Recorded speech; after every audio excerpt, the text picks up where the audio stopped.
After successfully making off with 8 kilos of cocaine from a nearby police station, a man named Mehdi browbeats his half-brother Giannis into stashing the substances.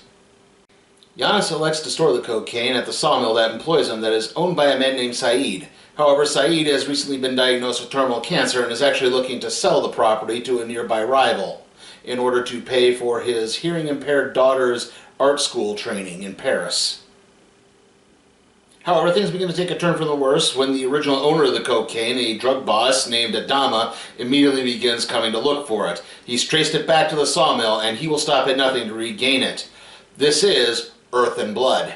So, yeah, this is it's kind of a assault on Precinct 13, Rio Bravo at a sawmill meets Die Hard type maneuver, type of storyline here. It's entirely in French, and obviously that means you have to turn the subtitles on at Netflix because Netflix does not automatically subtitle things for some reason.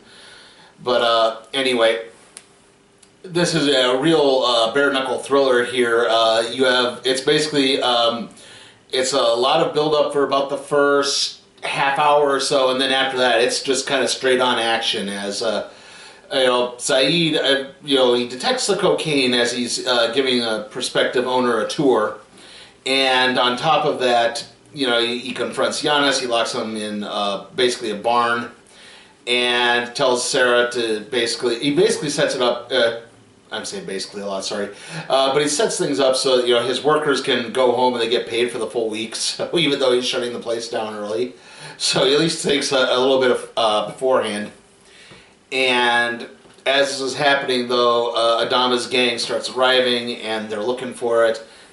They kill Mehdi, they kill Mehdi's accomplice, and Giannis Saeed frees Giannis and tells him to take Sarah to this neighboring farm to go call the authorities for help.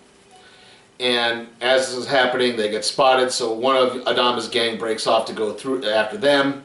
Adama's brother is killed in the process, and it's left to Saeed to try to fight off this entire drug gang. And like I said, pretty much that's it from there, because it's this, like I said, from there on, it's pretty much straight up action. That would just be narrating the movie again, which I know is something a lot of you don't like. I will say this again, Saeed he has been diagnosed, like I said, he's been diagnosed with terminal lung cancer, and he's looking to sell the sawmill because he wants to make sure his daughter is taken care of. He has to go to his ex-partner's daughter, who also co-owns the mill, and says, look, you'll get your share, but I don't think he tells them, but I think he basically infers, like, look, I don't have much time left, so I need to set things up. There's also like a hint of some type of possible attraction between Giannis and Sarah, but it really doesn't go anywhere. But like I said, this is straight on action. If you could put up with French subtitles, I would really recommend it. Like I said, it does a really good job of telling a story, and it does build to a real, edge of your seat ending. Both Adama and Saeed are pretty strong and powerful, and they're not action hero-y tough. Like, they both get hurt pretty easily, but you do get this real non-stop, relentless pacing to everything, and you do get the danger involved. And there's a lot of blood spilled, and there's a lot of great action set pieces in here as well. So, yeah, this is a very highly recommended film overall. I would say, again, probably the main drawback is if you don't like reading subtitles, it might turn you off, and I don't think there's a dub track available. So, if that does sort of turn you off, I understand, but overall I am going to give Earth and Gold, not Earth and Gold, that's what I originally thought this movie was titled, Earth and Blood, I'm sorry. Earth and Blood is going to get a B. Like I said, but the only drawback is that, I'd say there's a couple points where the movie does start out pretty slow, but then it turns into, but once that action ramps up, and it's an hour and 20 minutes, but it goes by really fast, so yeah, it gets a B. I am never eating again. What's that? Well, something a little special. Oh, French vanilla cafe. Remind you of something? Yes. Reminds me of all those frosted gingerbread houses that I've been eating. Love those room by room by room. Better not. You're not having any? No. Hello? Excuse me? It's 60 calories. It's 60 calories? Uh-huh. I said no, but I didn't really mean no. Celebrate the moment. No, yes, yes, no. It's all interchangeable. Okay, so again, I know this is where I normally talk about trailers, but I don't really have much. I really got a bit of a bone to pick with Netflix on these things. Like, they keep releasing these trailers for things that look kind of interesting, but it's like, oh, this comes out on, a couple of days. It's like, I don't want to I don't want to cobble together a review in a couple of days. I kind of like to know some things in advance to set things up. And it's like not very helpful.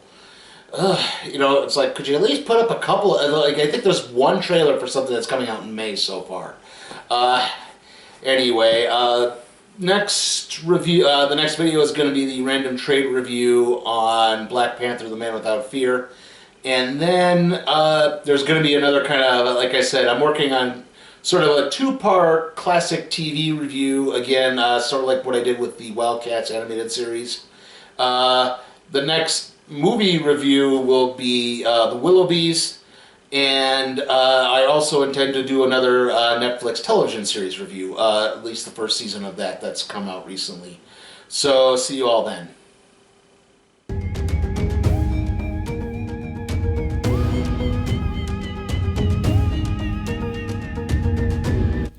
Hey guys, remember, you can help support my channel at patreon.com/SleepyTimeForCat Productions, where you can help request a movie, even if it's something like, say, Sonic the Hedgehog or the next Purge film.